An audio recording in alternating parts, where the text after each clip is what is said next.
How to make text move in Capcut. Hi everyone, I'm here to assist you today. Without any delay, let's jump right in.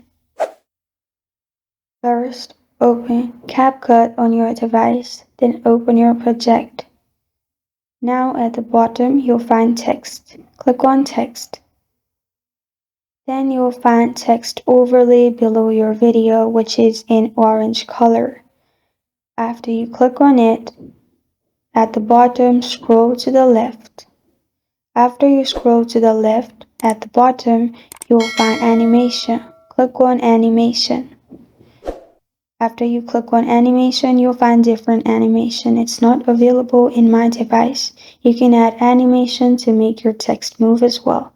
If not, what you can do is click on the diamond shape option above the timeline.